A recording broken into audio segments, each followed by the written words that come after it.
Hi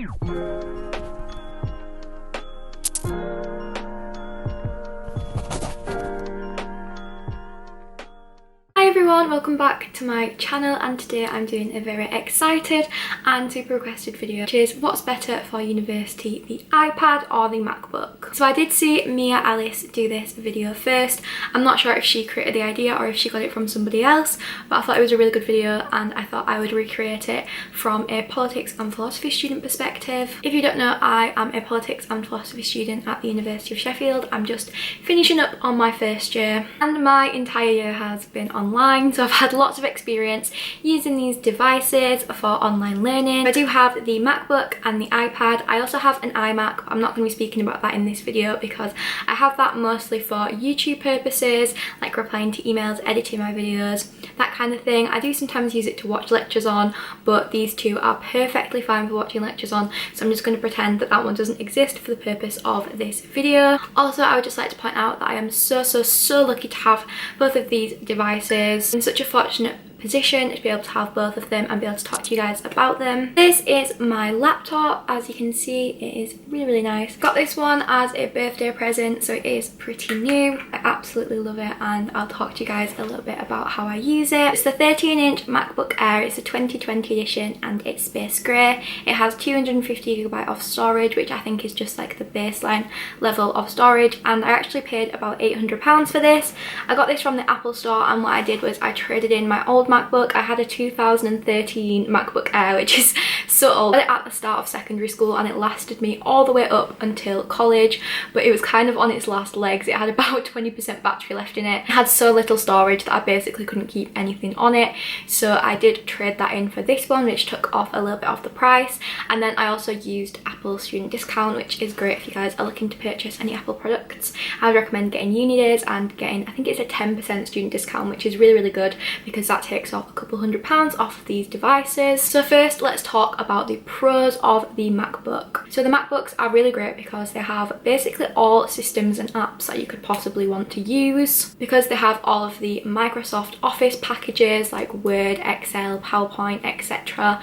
They also have like iMovie if you're doing any sort of editing. They also have like any specialist systems that your course might require. My course is politics and philosophy, so nothing's really specialist. It's just basically essays and typing things out, so there's never really any like specialist softwares. But I know in like maths and science degrees they do use kind of some more different softwares, so I think the MacBook is great for that because it can have everything downloaded onto it. One thing that I really like about this version of the MacBook Air is that it's really light and portable, so it's one that's really easy to bring to uni or if you're off traveling, which is why I actually got this one recently, because I did do all of my work on my iMac and my iPad, but then I realised if I wanted to go to the library or I wanted to go into uni, I wouldn't be able to type up essays and things as easily, so that's why I decided to get the laptop and transfer most of my uni work onto there. Really useful if you go in like on a train or something. You can just pop it in your bag, take it out and do your work, which obviously hasn't been that applicable for the last year when none of us have gone anywhere, but now things are starting to open up. I think that's a really useful thing to keep in mind about a laptop. One of the cons that I found for it is that it's hard to do anything creative on.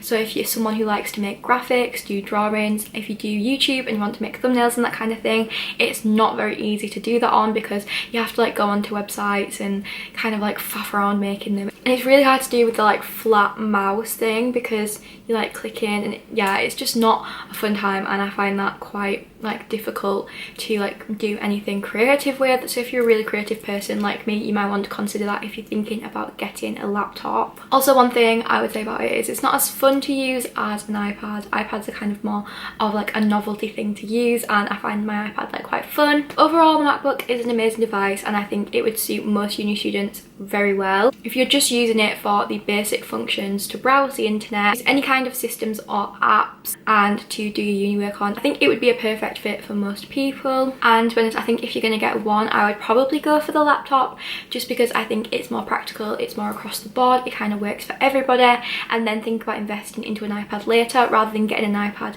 and then getting the laptop. If you wanted to just get one, I would definitely say go for the laptop. That being said though, I do absolutely love my iPad, so now I'm going to speak to you guys a little bit about that. So this is my iPad. My iPad is a 4th generation iPad Pro.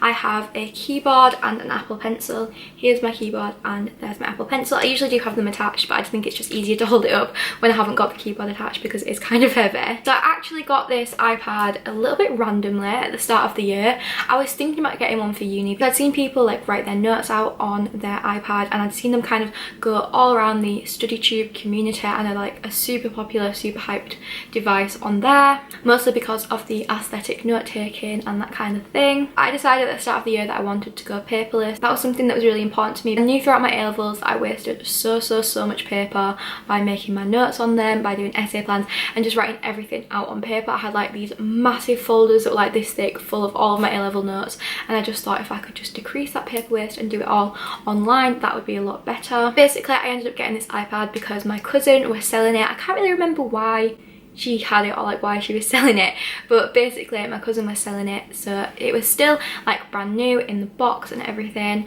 and it came with the Apple Pencil.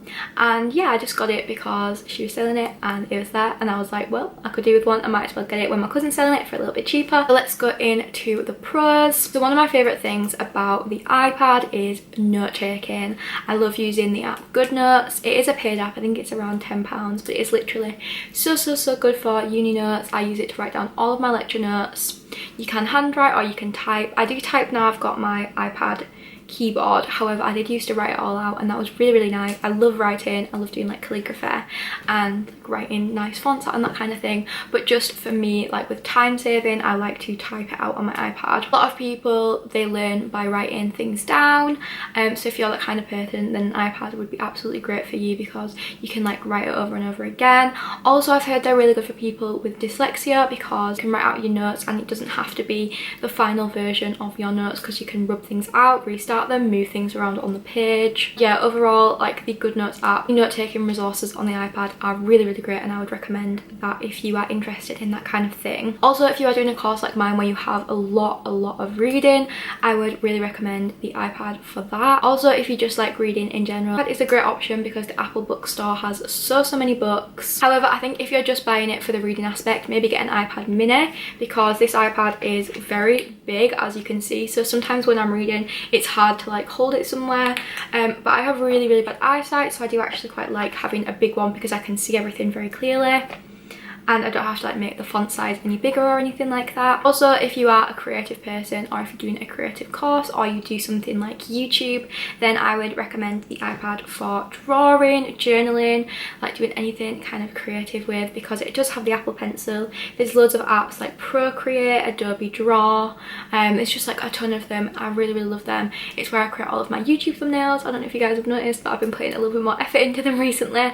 That's because of my iPad. I absolutely love it for making thumbnails with. I also use it for all of my journaling, and it is the main place that I use my Notion, which is my planning app that I use across all of my devices, but mostly I use it on my iPad. The Apple Pencil and the keyboard are great.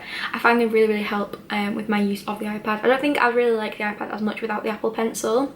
I don't know how much it costs. I think it's around £80, but it's definitely worth the investment. So the Apple keyboard is great if you are interested in taking lecture notes by typing them, and if you are kind of like writing essays and things like that on the go, then I think that the keyboard is great for that as well. Like the MacBook, the iPad is also portable. However, with the keyboard, it is a little bit heavier than the MacBook Air is. I think that it's not too heavy, so it's not like a huge distraction if you carry it around in a backpack or something like that. The cons for the iPad are it's hard to type a full essay on. The keyboard is quite small. The screen is kind of not great for like seeing your full essay, that kind of thing. So sometimes I do find my laptop is just a lot easier for essay writing, for essay planning, that kind of thing, like when it's like long documents. Also, the Word app doesn't have the same features as it does on the MacBook, so some of them are kind of difficult to use on the iPad. It just depends on what you like to do with it and the functions that you like from it, but personally I like to write all of my essays out in Word, and I prefer to do that on my MacBook. One important thing to bear in mind is that you cannot access all programs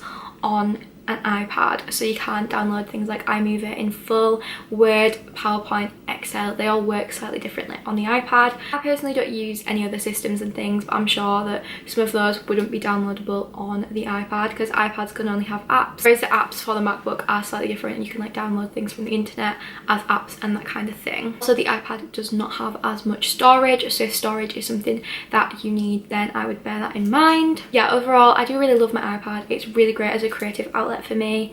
That's personally what I love it for. Together they work really well, so I think it's really important to keep in mind that they are both super expensive, so I would obviously like to recommend one over the other for you guys. Obviously I've given you guys my pros and cons, but I definitely think if you're going for one, go for the MacBook as it's more of a universal option, and then maybe thinking about investing into the iPad at a later date. Also with my devices, I have an iCloud file that I share with all of them. I pay like £2 a month extra for iCloud storage, and it shares all of my uni work, all of my YouTube videos, like anything that I put into files is shared across all of my devices, which is great because I can like start writing one thing on my phone and then pick it up on my iPad and then pick it up later on my MacBook. I think that's a really great feature with Apple devices. Obviously if you don't have all Apple, you can use the Google file sharing system. I can't really remember what that one's called, but I know that's quite popular with lots of people. But personally I just am an Apple girl. I always have been. I've had a MacBook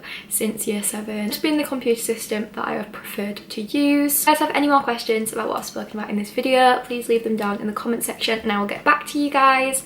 I also am thinking about doing a what's on my iPad and kind of showing you guys the best apps for uni, editing, drawing, that kind of thing on there. So if you'd be interested in that video, please let me know because I'm kind of unsure if people would actually want to see that. And yeah, I hope that you guys really enjoyed this video. If you want to check out Mia Alice's video, it'll be linked in the description below where I got the original inspiration for this video from. Thank you so much for watching and I will see you guys very soon. Goodbye.